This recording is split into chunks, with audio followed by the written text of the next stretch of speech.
When the camera's rolling, I like the danger in it. The heart pounds. It defies logic.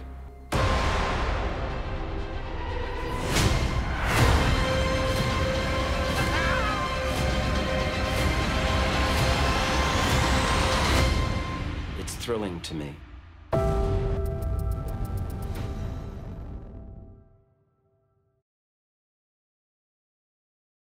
Football, basketball, hockey, and so much more. DraftKings, the daily leader in one-day fantasy sports, is here to put you in the center of the action. If you haven't already, download the DraftKings app for your free shot at millions of dollars in total prizes by using code SMOKE during sign-up. Playing daily fantasy is simple. Pick the guys you want in your lineup, stay under the salary cap, and watch how they perform against the competition. Football's winding down, and there's still plenty of NFL action to jump in on.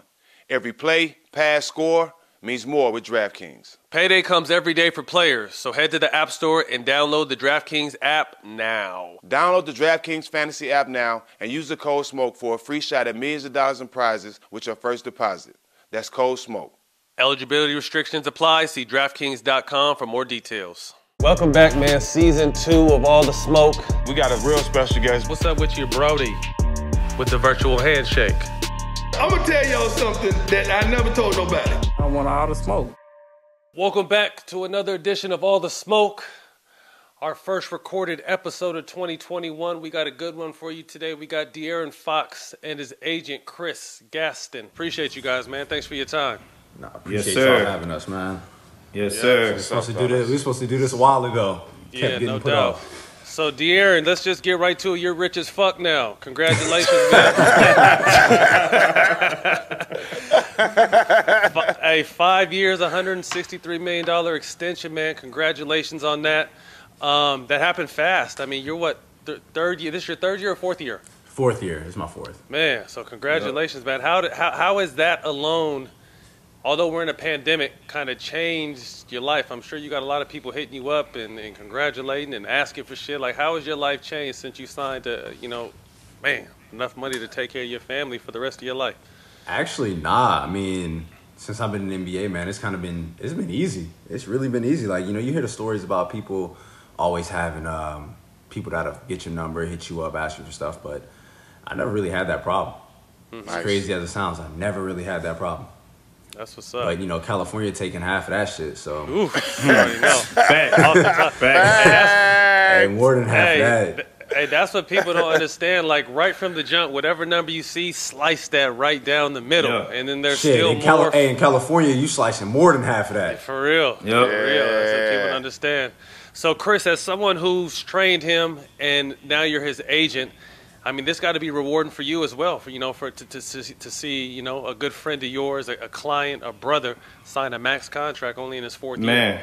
Man, it's a great feeling, but to be honest, it's almost like a sigh of relief, man, because everything that could have happened last year happened, man. I mean, at the beginning of the year, he got hurt.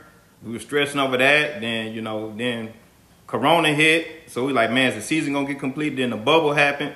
Then Vlade Divac got fired, the dude I've been talking to for the past 2 years. So I'm like, man, this is crazy. So we had June circled on our calendar for I don't know how long, and it seemed like the date just kept getting pushed back further and further and further. Back. Yeah, so, man, when it happened, we was like, man, we celebrated, man. We celebrated. It was, got on my knees and thank God, then we celebrated. Absolutely. Right. De'Aaron, you also just proposed to your now fiance in September. So, engaged man, father, new contract. Life is good, it looks like, outside of obviously the pandemic being crazy. But personally, how's everything been? Pandemic, family, how have you been able to manage everything? Shit, obviously. Hey, hold on, Chris. Man, he good. Cause I'm gonna tell you, he ain't tell you today, but I saw him at Turkey Leg Hut. I seen him and wife in the big truck pulling up, going to Turkey Leg Hut over Thanksgiving holidays, man. So I just saw him. He doing real good. hey, as bad as 2020 was for a lot of people and for the world, 2020 was a lot of blessings for me. So shit, I just keep counting my blessings. I wasn't hurt in 2020. Like you said, I got engaged. I signed a contract. I played well in the bubble. We got to play in the bubble. Shit, that's a blessing in itself. Right. So 2020 was great for me and my family. Absolutely. Speaking of the bubble, what was that situation like? Going out there, having to be away from your family. Obviously, safety first and foremost.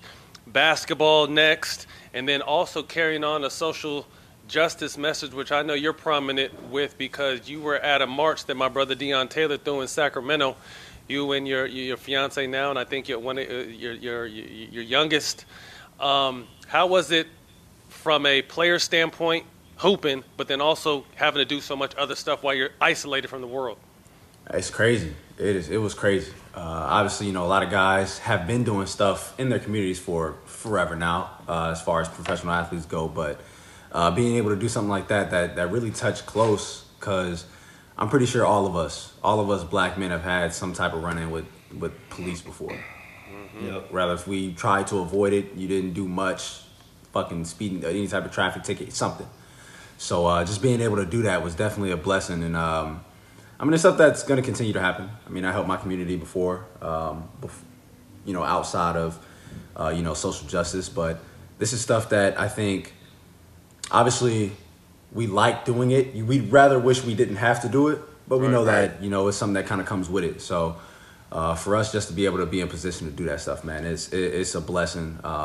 This is stuff that I kind of like to, not necessarily with that instance, they have fun with it, but we enjoy kind of being out there and being able to help our community and people that look like us. So for me, man, it's cool just being able to do that type of stuff. Absolutely. What was it like to actually play in the bubble? You went out there, you had an injury early on. You went out there, you were able to play, you played well. And this is like the new norm now. You kind of have to be isolated. There's no fans. They did what they could do in the bubble. Now you're, back to reality with no fans. What has actual playing been like during this pandemic for you personally?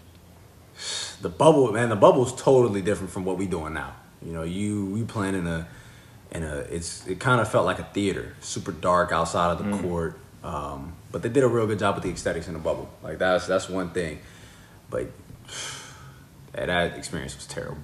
I never want to play. I never want to have to do anything like that again. But I'm glad I could tell my kids and my grandkids that, I was able to play in a bubble. But I'd much rather never have to do that again. But now, it feel a little bit normal. Hell, we was just in Houston, so, Texas, it's like Corona don't exist. That's wild. Hey, they're in Atlanta. They're in Atlanta. You can't tell them motherfuckers nothing like Corona. You can't say nothing. Like you said, like Stak said, he saw us pull up the turkey leg shit. You would have thought it was normal as hell in Houston right now. Yeah, right. For real. Facts. But not. Hey, but just playing, man. We played in Houston. They got a couple fans. They have, I think they might like 4,000 fans. So that was the most normal that it felt. Mm-hmm. But like Dame said, you're going to see teams getting blown out, getting their heads beat in by teams that they probably shouldn't. And it's different, man. You got to be able to play. Ain't no fans. It's no energy. You got to create your own energy. It's basically like AAU. You used to play in that back gym at 8 o'clock in the morning. You got to come ready to play. Nobody can help you. Yeah. Right. For real. So, Chris, your journey, let's talk about your story. Obviously started as a trainer, worked out with Jack a little bit. What was your journey from training people to actually transitioning into a sports agent now? Man, it was a crazy journey, man. That's why I really wanted to come on this show, man, because Jack was whether he know it or not, was a big part of my journey, man. Like I said, he was one of the first pros, NBA players that believed in me, man. And I still remember the first time I worked out Jack, man. I'm a real big studier. I break down film. So yeah, we in the hood. We in my hood in Herm Clark, Houston, Texas. He came to Brentwood Church. He walked in. He got a toothpick in his mouth. He got a toothpick in his mouth. You lucky it wasn't a blunt. Yeah, toothpick in his mouth. His shoes unlaced. I'm like, we're gonna start right here. We're gonna get stretched one. He like, nah. What we doing, bro? Like, let's get right to it. You know what I'm saying?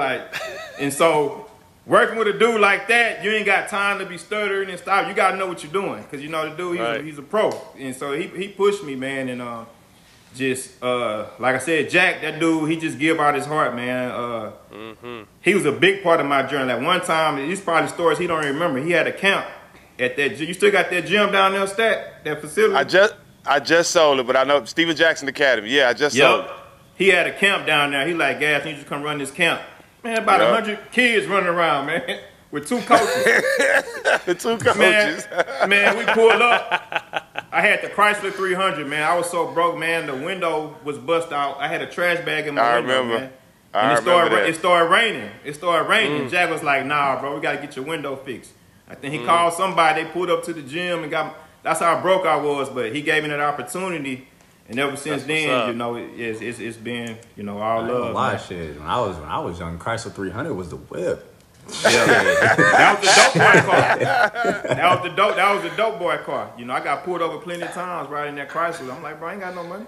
You know what I'm saying? So what was your transition from working guys out to actually having an opportunity to represent people in this space now? Well, as I grew in the business, I started seeing like, man, you know, I know a lot about this off the court. And, you know, working out is only training. It's only an hour out the day. You know, we be with Jack in San Antonio, we might train 30 minutes.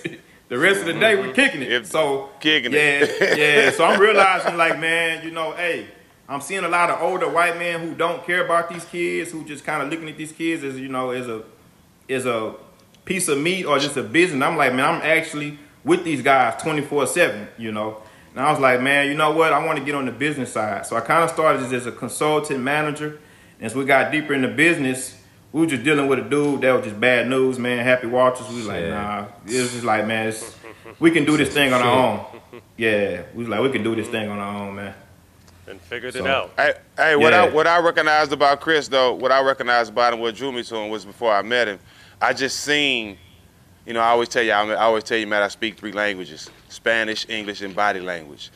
And I can tell he cared about what he was doing. You know what I mean? And you know what? You know what's, Matt? If anytime we can help somebody pull somebody up, especially somebody who you know that's trying to help themselves, it was easy for me to get with him. And then working out with him, I wasn't even thinking that I'm doing something for him. I'm just trying to get better because I see he really cares. And 2 people that care about something, good things come up out of it. So I had the same love back for him, man. And I'm just happy to see real brothers like DA and him come together, you know what I'm saying, to build what they built. You know what I'm saying? A lot of times, especially youngsters as black men, we go the other way because we think the other way is right.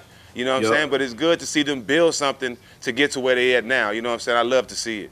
Absolutely, man. And yeah, Matt, I don't know if you can see the logo, if you recognize the logo. People can't see it, but it's actually a fist, family first. So it's a fist, you know, for empowerment. You know, it's an F1, but it's a fist as well. So we big about empowering each other, man, and like changing the way this industry looks.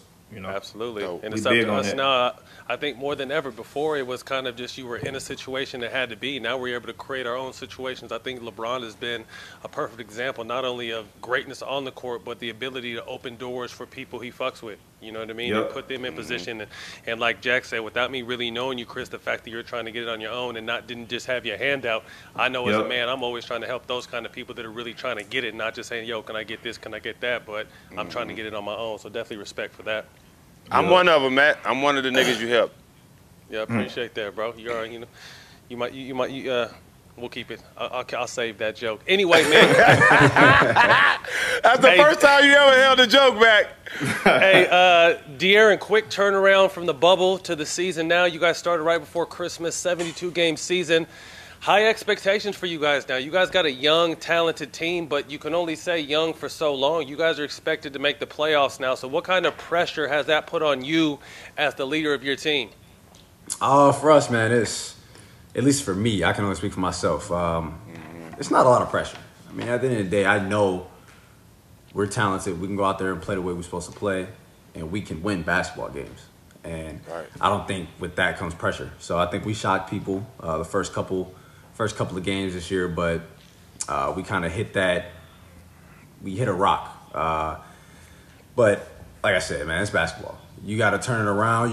You could end up losing 5 games in a row, or you can lose 2 and then win 5 in a row. Right. And it's all about just mentality, man. It's, you know, both of y'all have been on the right side of winning, and you know how it can be. If something goes wrong, that shit could be a snowball effect. You can mess around. And y'all probably seen teams lose 10 games in a row. So we just can't let that happen.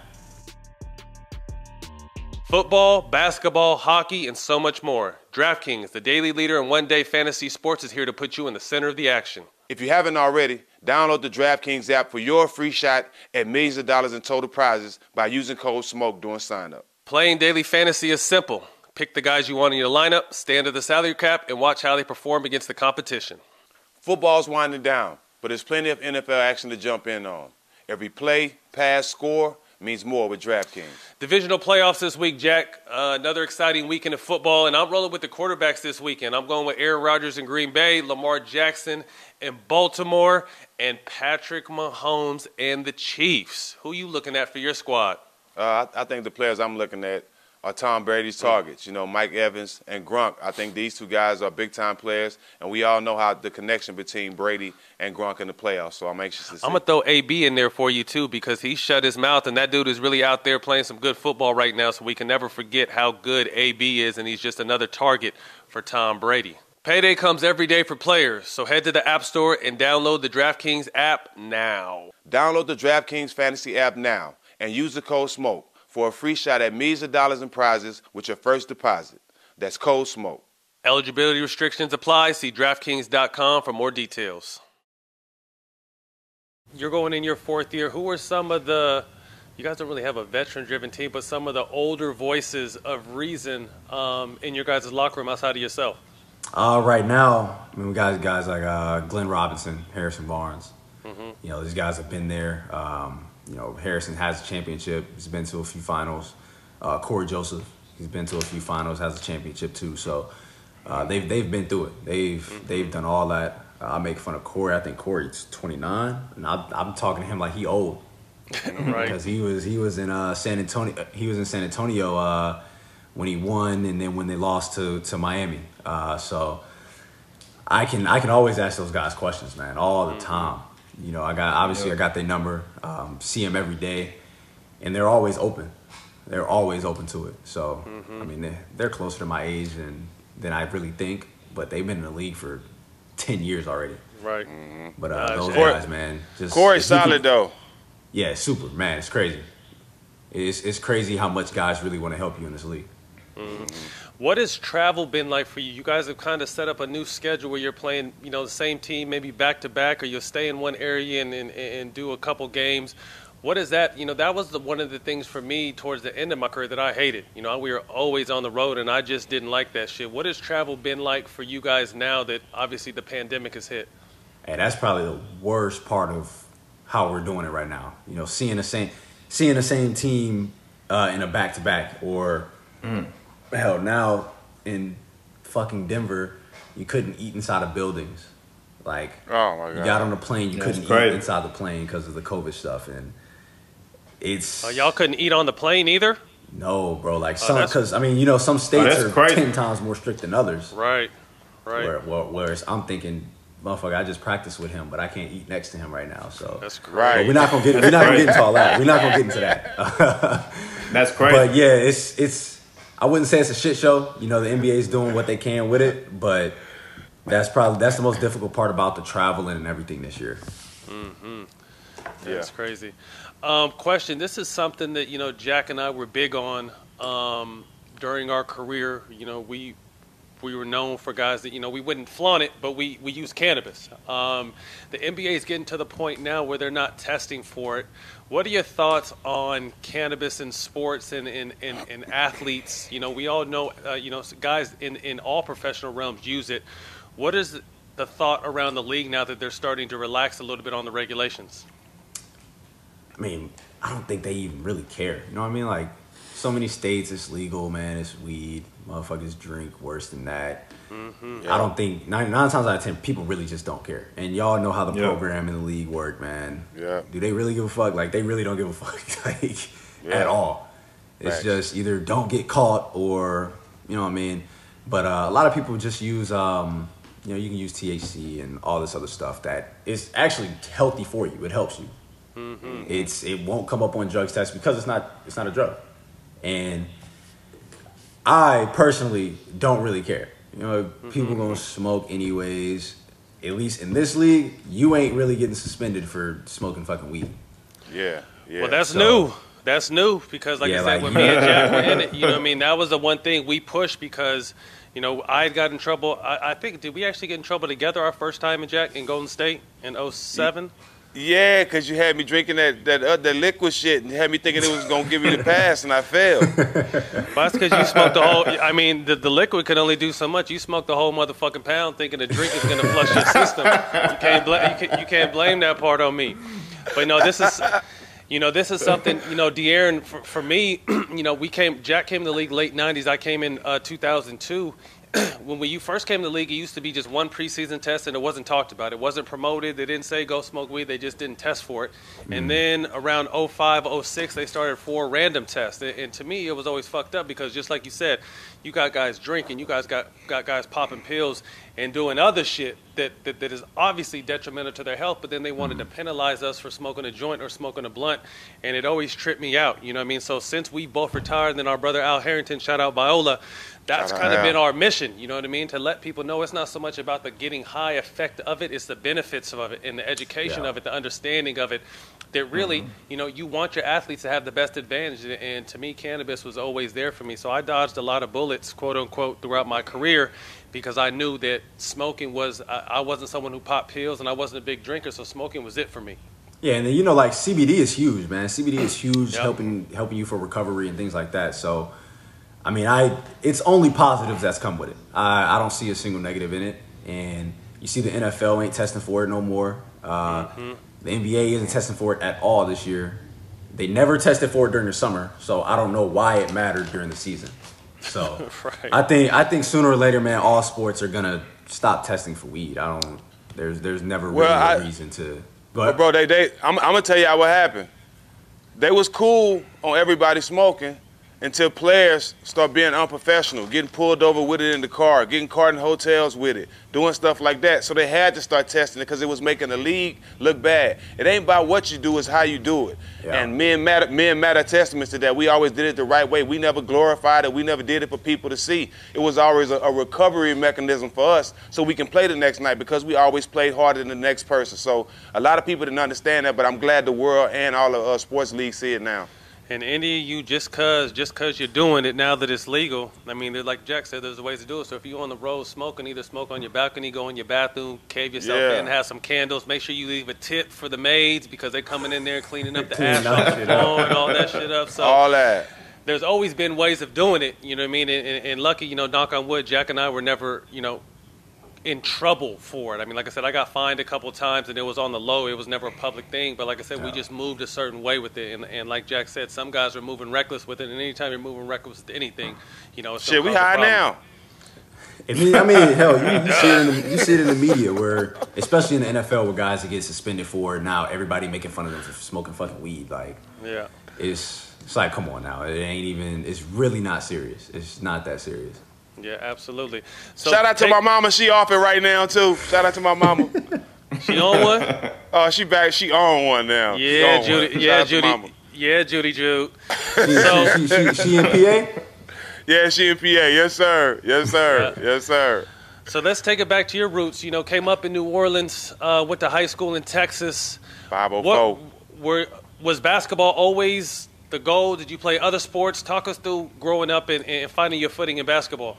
So, man, I started with football. Football was my first sport. I can imagine your little fast ass back there. I was nice. I was nice at football. Quarterback? QB, receiver, safety, corner, whatever kickoff return, punt, whatever you needed me to do. What Taysom Hill do for the Saints, that's what I did.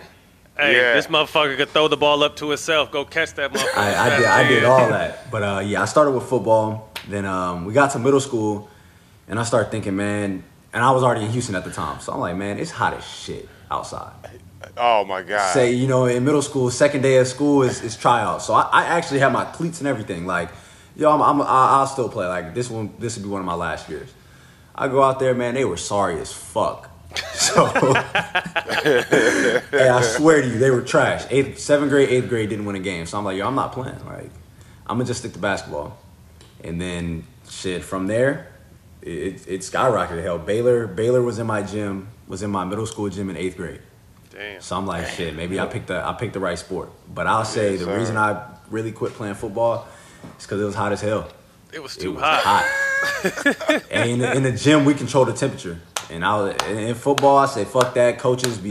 Football is such a rah sport. Coaches be cussing you out for no reason. They talk just to hear themselves talk. I'm like, yo, I'm not doing this because I'm gonna end up saying something back. And it was it for me in football. You gotta be from Texas, that Gulf Coast area to know the heat he's talking about.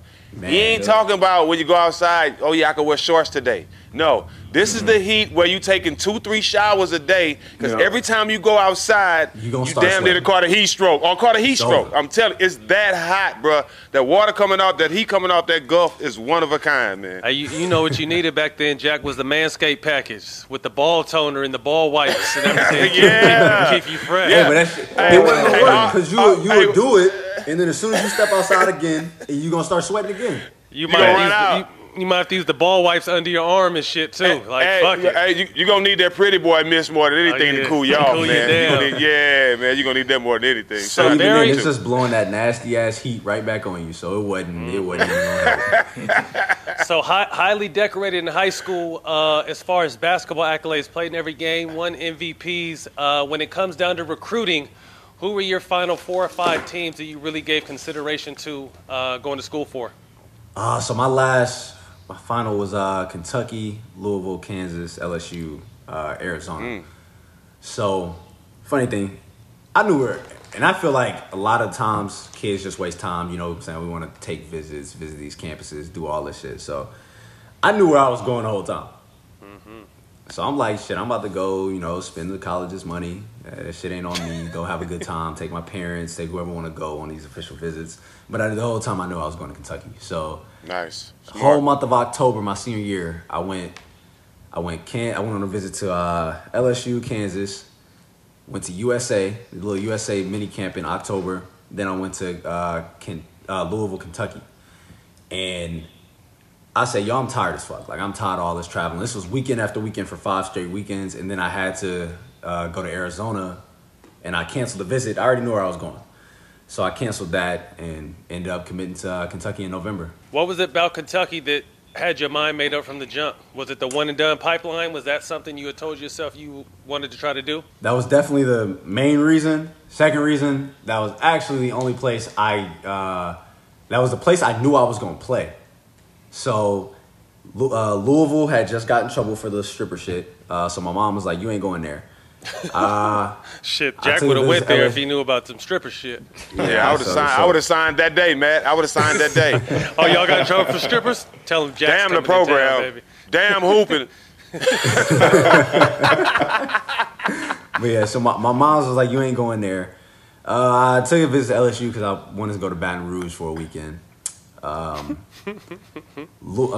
then Kansas, you know, Bill Self ain't playing no freshmen over juniors and seniors because they had Devontae Graham and Frank Mason at the time, who was about to be a senior. So I knew I wasn't going to play there. So Kentucky was the only real choice. I knew I was going to play. As crazy as that sounds when you tell kids to go where you know you're going to play, Kentucky was the place that I knew I was going to start. I knew I was going to play. And that's what it was, really. I took all them visits just to take them, really. What was and it I feel like playing? 90% of kids do it. Although it was only 1 year, what was that Kentucky experience like in playing for Coach Cal? Man, it was great, yo. Like, I love Cal. I still talk to Cal to this day. And, I mean, he really just, man, he lets you rock. That's why he wants guards like John and myself and B. Knight, you know, Tyler Eulis. The way that he coaches it's like absolute freedom. We go out there, he'll put X's and O's, but at the end of the day, everything's going to end up in a pick and roll or isolation. That's what the NBA is, too. Right. So, you know, when he's able to get those guys, I mean, you find success. Cal couldn't give a damn about, you know, winning college basketball games. You know, if he's getting guys who he knows he can end up developing into NBA players, you automatically going to win 30 games a year just from that alone.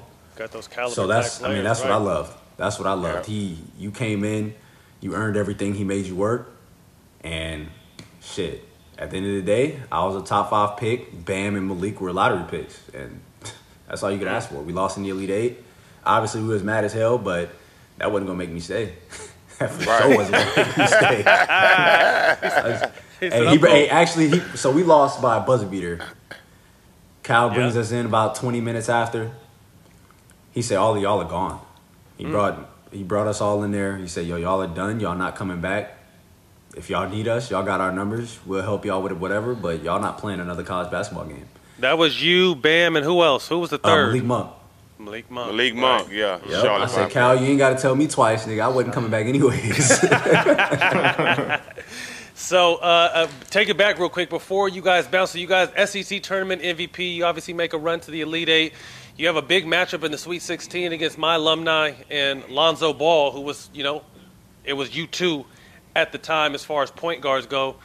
You go out there and drop 39. What was that like? I remember that game like yesterday. Yeah, man. Oh, my God. That was bad. So for that, it's wait, real quick though, because UCLA came into Kentucky earlier that year and beat y'all, right? Yeah. So they beat us at home. We were number one. We were number one team in the country at the time. We were averaging the most points in the country at the time, and they came in and beat us. So, and the fucked up thing about this too is, our road to get to the championship was so hard. We played UCLA, who was the number 3 seed. They were a top 10 team at 9:45 on a fucking on a Friday night. And then we come back and play North Carolina at like 2 o'clock on Sunday, who was the number 1 team in the country at the time. So our shit was and then we had Wichita State in the second round, who they were tough. I think they were like a 13th seed. Shouldn't have been a 13th seed, and we won that game by like 2 or 3. So our road was crazy. And that game, I thought about them coming to our crib and beating us. That was so that team and then North Carolina were the 2 teams we played twice in that year. And just goes to show, man, it's hard to beat a team twice. Mm-hmm. It's really hard to beat a team twice. But you was thinking, man, I'm tired of hearing all this ball, that, man. Listen, this mano y mano. Let me go on show up right now because this is gonna help me get to where I need to be. You wasn't thinking that? Of course. That was the only. But you gotta think. For me though, that was the only NBA guard that I played that year. Really? So like Lonzo played Markel. Dennis was playing guys like in Duke. He was in the ACC, so playing Duke and shit. I didn't really play another NBA guard the whole year. So that was the only matchup that they could really, I guess, base it off of. I guess if you go with, you can say the Kansas game too, but Lonzo's the only starting point guard in the NBA that I played when I was in college. Yeah. That was a big game. Everybody was watching that game. Well, fast forward. Yeah, that shit was lit though. That shit was definitely crazy. Hell yeah. So fast forward, you and Bam end up signing your extensions, same money, same time. What is it like getting it with one of your brothers? Even though obviously you guys play for different teams, but going to school each for a year, coming out, doing your thing, and then bam, max deals going into your 4th year. That's got to be special. Man, to be real, all of us, Bam, Donovan, Jayson. I've known Jayson since I was in 4th grade. So for all of us to be able to do that, man, it's crazy. First person to call me right after the news went out, Donovan FaceTimed me. Then Donovan, Jayson, and I, we all have a group. We had a group FaceTime. Everybody just kind of celebrating. What's that chat called? Rich as fuck. What's that chat called? Chat called. Hey, I might change the name. I might need to change the name to that. Hey, Young Money. Change whatever the name man. We got it. That's the name of the chat room. We got it. It's crazy. It's really crazy. Just seeing us all kind of come up through middle school, high school together. I love it. And to be able to do that, man, it's a blessing for us to all get drafted in the same draft, all lottery picks. Then we all, sign this max extension, which ain't easy. You know what I'm saying? No, not easy at all. It takes a lot to do that shit. We all know the work ain't done yet, but man, it was really a blessing for us, and we talk to each other a lot, very frequently, and man, I love them dudes, and I'm happy for them just as much as they're happy for me. That's right. So 2017, 5th pick overall by the Sacramento Kings. What was your draft night experience like, and did you think you were going somewhere else? Nah, so crazy thing is, man, I kind of knew I was going 5. Because the way it went, Philly was trading up to 1 to get Kel. Lonzo was going 2, no matter what. Right. I knew Boston didn't need a point guard. They actually had Kyrie at the time. So they took Jayson. I actually canceled my workout in Phoenix because they had B-Knight, Bled, Tyler Ulis at the time. They had 3 point guards. So I'm like, why the fuck would I go to Phoenix? So I canceled that workout. And then Stak was there. I'm like, man, you know what it'd be like to turn around a franchise like that? I'm like, yeah, that'd be crazy. So I was excited to go there. I didn't work out for Orlando, who was after that, or Chicago. I worked out for 3 teams: the Lakers, which I probably shouldn't have worked out for. That was really a waste of time. Phoenix, and then Stak.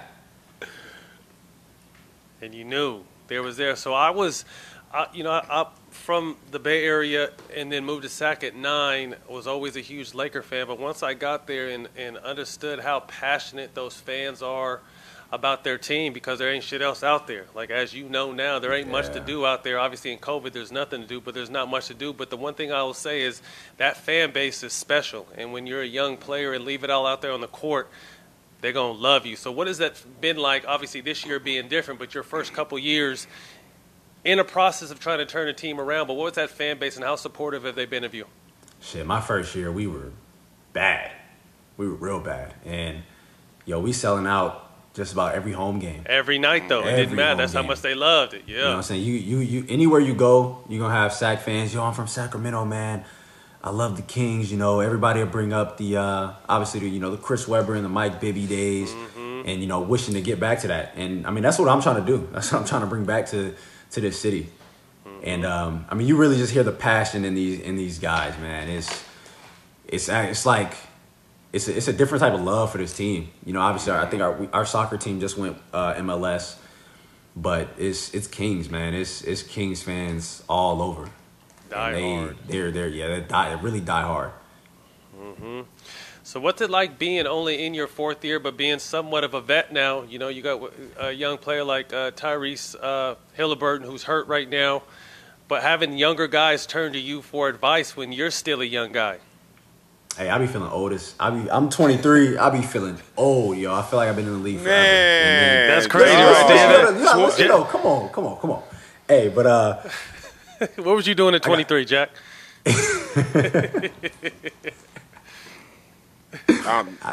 can't even do it. I can't even do it. I got some miles, man. I've been in this since 19. I got miles on me. This ain't even the episode to say what I was doing at 23, man. This ain't even it. But nah, I've been in it for a while, and then Tyrese was born in, I think, 2000 or 2001. Crazy. Like, fuck, like that really makes me feel that made me feel a little bit old. I told him today, I'm like, yo, you don't even remember the president before Obama. Like, that's how young you were. That's insane. What have your thoughts been on him so far, though, who could possibly be the steal of the draft, man? 6'5", wing, multi-dimensional, could shoot the ball. What have your thoughts been on him so far? Hey, he's been great, man. You would have thought he's in his 2nd or 3rd year the way that he'd be out there, that he's out there playing. And for these rookies to not get any summer league, a short training camp, just come in, you got your team, you find out who you was playing with a month before the season start. That's... Like, you know what I'm saying? That's a lot of adversity that you really got to overcome. And, man, his first game in the league, he played an overtime game in Denver. And, it's tough to play in Denver. And he really stepped up. You can't breathe. And he really showed that he's built for this. And he really can, man. He understands the game so well.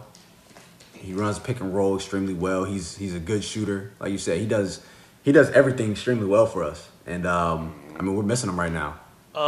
Now follow me with this, because I'm not trying to be messy, but I just want to get your thoughts. Obviously, with recently the Marvin Bagley father situation, and then your dad said something. But when I read your response to what had been said, that I really couldn't stop laughing for like 3 straight. He just said Jesus Christ with the exclamation, like what the fuck.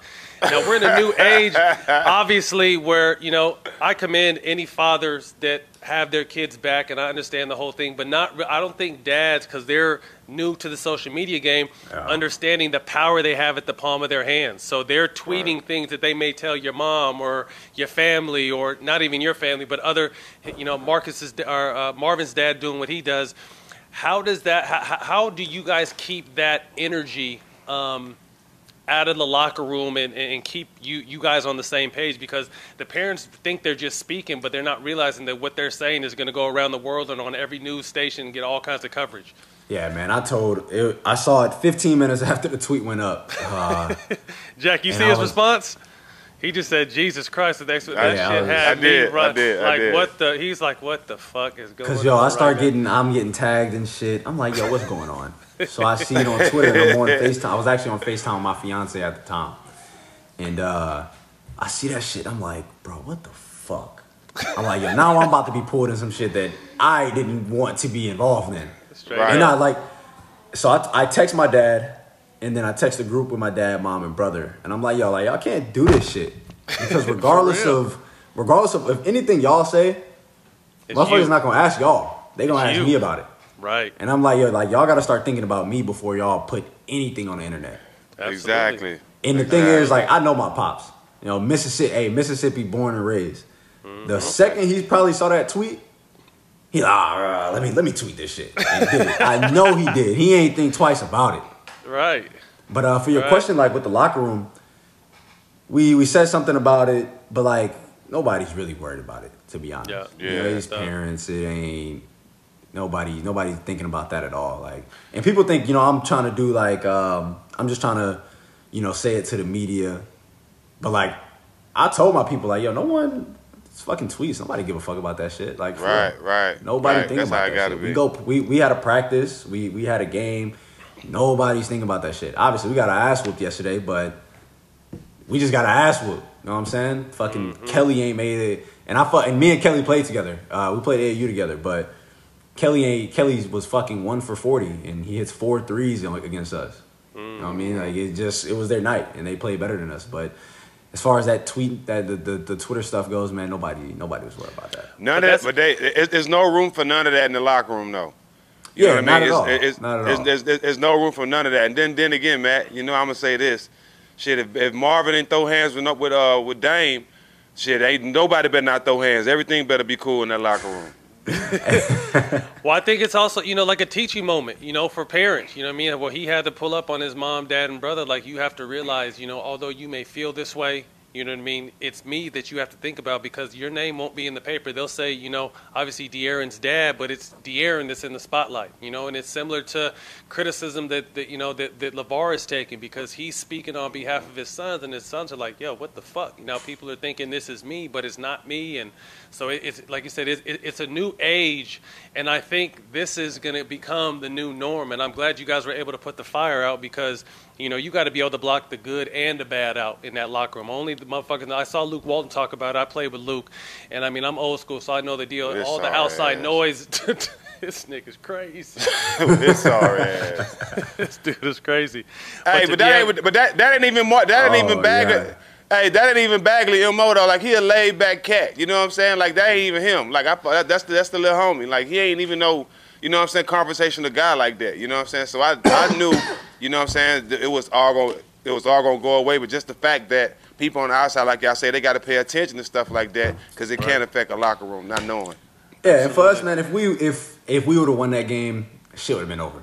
Nobody would have talked about it no more, most likely. But we got blown out, and everybody think the chemistry fucked up, and now it's just a whole other thing that you got to listen to.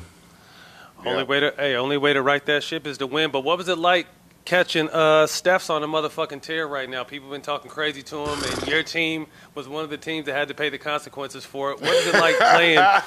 I mean, you could be the fastest dude in the NBA from end to end, but I played with Steph and playing against Steph. His they say he runs almost 3 miles a game off just his movement alone. What was it like having to chase his little ass around and him drop 30 on you guys?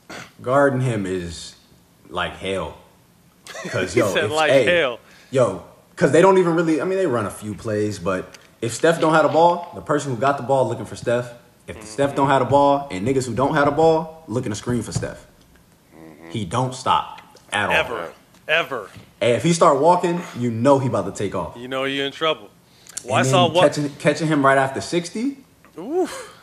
I was like, yo, don't let that shit happen to us. But I saw have to clothesline this nigga if he start doing that shit. Hey, Steph know how I feel. I was on the Warriors when Brandon Jennings gave him 55. Ooh. So he know how I feel too. Yeah, but that 55 was different from what he be doing, man. His shit was sick. His movement is not Steph always, every game he a threat to get 50 though. every game. Yeah. Absolutely. Nah, for real. And now more than ever because the rest of his weapons aren't really. But I seen one play that was funny, and I knew it was coming too because you picked him up maybe right at half court, and he threw the ball to Draymond on the block, and for 1 second you looked away, and he cut back door and got you on the back door cut, and it just shows like he is always live on everything, and that's the hardest thing is the team that he has right now still doesn't know how to play with them. So you got a chance to play with them, you know, when they won a championship in 2017 and you had to chase him around with other stars on the court. And like you said, when you're not one of those main three scorers, Clay, KD, or Steph, you're looking to always screen for those guys no matter what. And if you have the ball, you're looking for them motherfuckers. So to have to guard them is a nightmare. Shit, playing them 2 years ago when they had KD. Hey, that's the worst feeling ever. That was the worst shit ever. Cause so one of the years we lost to them because we played them 4 times. So we lost to them 4 times by a total of 10. Yeah, you guys played them well. Going into them games, man, it's like, yo, these niggas just won a championship, yo. Like you're trying to play your best. If you play your best against that team, they still have to play bad for you to really win that game. Real bad, right? And yo, the way them dudes were in the clutch, obviously having Clay, Steph, and KD, man, it was we're playing great, and it felt like it was impossible to beat them. It's crazy, just especially try to go shot for shot with them because they had so many shot makers. You can't do that. You got to get steals and try to turn them over. As a young player coming into the game, obviously everyone is a competitor now, but who were some of the older point guards you looked up to or possibly modeled your game after when you were first coming into the league?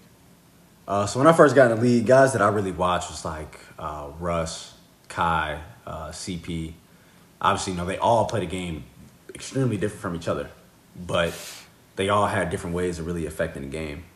Russ with the way he coming at you. He gonna come at you 1,000 miles per hour for 40 minutes. Every second that he out there, he going hard. CP, just the way he really manipulate the game. He the king of pick and roll even at 35 years old. And then Kai, just the way that he can come at you with different ways, with pull-ups, drop you, get to the basket, the way he can finish under the rim. So those are really 3 guys that I really tried to study when I first got in the league. Well, you came into a league that's driven by guards now. Who are some of the guys you look forward to? I mean, obviously every night is someone new, but who are some of the guys tonight we got Dame, tonight we got Steph. Who are some of the guys you're like, okay, I got to go tonight? All of them. In this league, right now, every game. Yes. We play Chicago next, and even a kid like Kobe White can get 30. You know what I mean? No question. And after that, we got Toronto with Kyle and Fred. Yeah. It's an every night thing trying to play this position. If you ain't ready, you gonna get your head cracked open trying to play out here.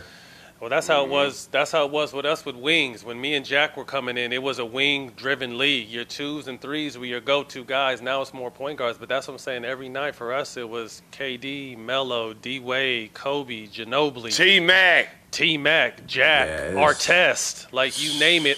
Every night you had Paul Pierce. Every night had your handfuls. It was, and that was, as a defensive player, I loved it. So I know that with it being such a heavy point guard driven league, every night is just, it's time to go. Yeah, and then for us, man, a lot of times you'll put your best defender. So a lot of times I get like the long athletic wing guy guarding me. So it's different because, I'm actually guarding the guards. I'm guarding the Trays and Dames and Stephs and Kyries, and I'm staying on those guys. So it's a lot. It's a lot to do that and then still, pick it up on offense while trying to stop these guys. It should take a lot. Now, people that go both ends, that's definitely an unsung thing because some guys don't go both ends. So to be able to guard someone on the other end and then average 20, 25 a night, that shit ain't no easy feat. That's why you get the big bucks, little fella. That's why you get the big bucks. Talk to us about Kobe Bryant. You wear his shoes, went to a skill camp. What did Kobe mean to you? Man, Kobe was big. And crazy thing is, we one night in Portland, I was able to sit with Kobe in a library for 3 hours. It was me, him, and maybe 4 other people. And I was able to sit with him for about 3-4 hours, man. From it was probably 11 p.m. to 3 a.m. just sitting in there talking, man. And that's something that kind of, I mean, it sat with me most, obviously, when he passed away, because this is something that literally a year and a half before it happened, I was able to have a sit down with Kobe. I actually didn't even tell my brother about it, and he's a big Kobe fan. But like that's something that I'm extremely, extremely grateful for. You know what I mean? Everybody don't get that. You know, some people might get a picture or autograph, one little conversation. Just being able to be there after Kobe was done. It was going into my second year. And man, that's something I always think about. You know, what if that didn't happen? You know, then now obviously the Kobe thing hit me even harder because I was able to actually have this personal interaction with him. And, I mean, he was big. You know, what he did for the game, what he did while he was playing. You know, I mean, that motherfucker made tough shots. And he got the green light to shoot 50 of them. So it's a different animal when somebody got a green light that light. He don't care if he missed 49 in a row. He's still going to shoot that 50. He's gonna keep shooting. And that's the thing about a lot of guys now, like Steph. It's when somebody can shoot that many times and it don't matter. It's hard. It makes it 10 times harder to guard. Absolutely. But yeah, Matt. Kobe was big. Hey, I remember seeing on Christmas they were showing all those holiday games. Man, nobody wanted problems with Kobe, man. No. Nobody wanted problems with Kobe on no holiday game. Everybody was going home. The bigger the stage, the better he was. He thrived on those. He thrived on those. But he was also someone that you said you got 3-4 hour conversation. He was someone that it was weird. Like him and John Wooden, and the handful of time I talked to Nipsey, it always seemed like no matter what we were talking about, you were learning something. Did you give that feeling when you had that conversation with Cole, whether you were talking about sports or life or business or family? I always felt like I was just sitting there soaking up game. Yeah, man. He was a teacher. You know what I mean? Like he was a student first when he was coming up, and then he became the teacher. And he's, like you said, like, man, when he had the camp, you know what I'm saying? That's from his own. He just wants to teach guys that are in the NBA right now. And that's rare to think about, like a superstar that has this personal invite camp that wants to drop game to the next generation. Like, that doesn't normally happen. Yeah, so like that's why it was big for all the young guys that was there. And like I said, that's why Kobe has such an impact on the game today. All right, man, quick hitters. We're at the end of the conversation, so we're going to give you a couple quick hitters. First thing to come to mind, let us know. So, top 5 artists you wouldn't mind being name dropped by. Top 5 artists. You got to go. All right, I'm from New Orleans. Come on now. You know that. So, Lil Wayne. You already know. That's number 1. I'll go Wayne, Nicki, because the Young Money. The connection. Drake, who wouldn't want to be name dropped by Drake right now? Right. We talking about right now? Or no, just in general. Just whoever period. Now, whatever. Actually, I'll go Jay-Z, and the one more. Probably Jeezy. I love Jeezy. I really fuck with Jeezy. Okay. Of course, classic. That'd be my 5. Yeah, there you go. Wayne was easy. Wayne was the easiest one to. Yeah, Wayne was easy. Yeah, that's the easy one. That's the easy one for me. Okay, I hear that you big in the gaming world and live streaming your game. I am too. I play COD a lot. What other games are you playing? That you currently playing besides COD? I'll be on 2K. Be on the park. It gets toxic as fuck. And then, I played Spider-Man for a little bit. I was gonna get into Assassin's Creed, just little story mode games. Cause the online, like I'm on either 2K or COD. That's what I play online. Everything else really just little role playing games or GTA. Jack thinks he's nice at Call of Duty. I gotta see. We ended our first tournament 2 weeks ago and we won our first tournament. So we on our way. Okay. Yeah.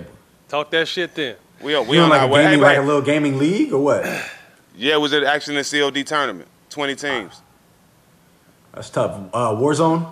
Yeah, Warzone. Yeah. Hey, let me ask you another question though. If you had to pick 5 retired players for your 2K team, who would they be? All time. Like, can these niggas play the game or what? Nah, who would be on your team? Oh, who would I pick? Oh, bad. Retired players. Jordan. Yes. AI. Ooh. Yeah. Magic. Nice. Oh my God, they won I'm already. I'm going KG. That's my all-time favorite player. That's what's up. And I go Shaq. Ooh. Oh man, hands down, good squad. Yeah, I was gonna throw some shooters in there, but the way the game was, shit, we're gonna punish people in the paint. We gonna get that money. That's how you. That's still how you win. You in the playoffs, you got to punish people. Straight yes, up. sir. Straight up. Top 5 point guards in your opinion in the history of the game. Whew, it's real subjective, but we're gonna go Magic. You gotta throw Steph in there. I don't care what nobody says. You gotta throw Steph in there now. Yeah, thank you. So Magic, Steph. See, a lot of people gonna be left out. We'll go Isaiah, CP, and one more. Isaiah, CP, and it's a lot of guys. Damn. If I'm gonna just throw one more, I'll go top 5. Tough, huh? Man. hey, so what I went Magic, Steph, CP, Isaiah. Yeah, one more. And I'll go I'll really go Chauncey. Chauncey I Billups. like that. Big shot. I think in his prime, and then the way he defended, like I'm gonna throw. I mean, him and Isaiah, I'm gonna throw them defenders in there. Even CP. I mean, CP's been on multiple all defensive teams. Yep. Both sides of the ball. And Chance, big shot, clutch. Yeah, so I'm gonna go with those 5. Yep. Who could possibly beat you baseline to baseline with the dribble? Anybody? With the dribble, I think you still John, AI, Prime TP, D Rose. Tony Parker. Hey, I ain't. Hold up. If you let Tony Parker put the ball in his right hand, ain't nobody beat him. I'm sorry. Hey. I'm sorry. Now, if he got to go to the left, he gonna knock everybody else down on the court. But if he can put it, if he put it in his right hand, can't nobody. He's the fastest thing on earth. For you to even say that. I definitely say that. I definitely say those 4. I think I said 4. Fast as a motherfucker. If you had to do an outside game, you plus 4 people, who you taking to the park with you for a pickup game? Ooh. Hey, I'm taking Kai, KD,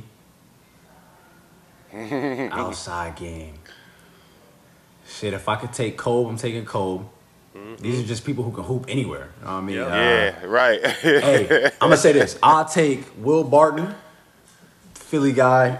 You know, I'm gonna get buckets anywhere. We'll get to it. I'll take someone like AD. You know what I'm saying? At least have a little big out there, do something. But them first ones, Kai, KD, Will Barton. I mean, them dudes you know that can hoop at the park. You know they're gonna get you. You know they're gonna get you buckets at the park. I love it. Go ahead, Jack. 5 dinner guests, alive or deceased. 5 dinner guests. All athletes? All basketball players? No. Anybody you look up to? Who's anybody? Coming to your dinner? Who you coming to your dinner table? Shit, I'll go Kevin Hart. Nice. It's funny. I gotta have laughs. Shit, I'm gonna pick one of y'all. Whichever one of y'all trying to come. Both of us. We both pulling up. Yeah, we can just count as one. Yeah, we count as one. I'm gonna pull up both of y'all, so that's one. That's 2. That's dope. So y'all, that's Kevin the first Hart, time we've been. That's dope. Appreciate KG. Oh. I would go somebody like either Malcolm X. Yes. And nice. then I would go like an artist, like Pac, Hove. Ooh. Someone like that. So we got the comedian. Y'all 2 have comedians because you niggas is funny. Then you got KG. The weed too. I'll say Hove and then me. So that's fire. That's fire. That's what's up. Jack, go ahead and finish this. This is your question, so go ahead and finish it. Okay. Before you answer this question, your answer, you have to help us with your answer. Did you get what I said? I gotta help y'all with my answer? Yeah, before I ask you this question, whatever your answer is going to be, you have to help us with your answer. It'll make sense now. Ask the question. I'm just Hershey, understand that before I ask the question. Yep. All right, this is the question. Who would you like to see on All the Smoke? Ah, okay. I'm trying to get y'all a nigga that's gonna really like, you know what I'm saying, not sugarcoat nothing. Who would I want to see on All the Smoke? I'll say either Jayson or Bam. We got JT. We had JT. He blessed us too. Yeah, help us get Bam then. Yeah, I got you with Bam.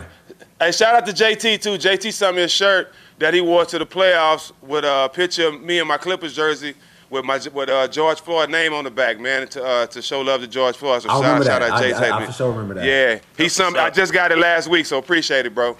Word, shout out. Well, that's a wrap, man. Thank you, De'Aaron, for your time, man. Good luck the rest of the way. Future. Chris, we appreciate your time as well. You can catch this on Showtime Basketball YouTube, the iHeart Black Effects Network. We'll catch y'all next week. Peace.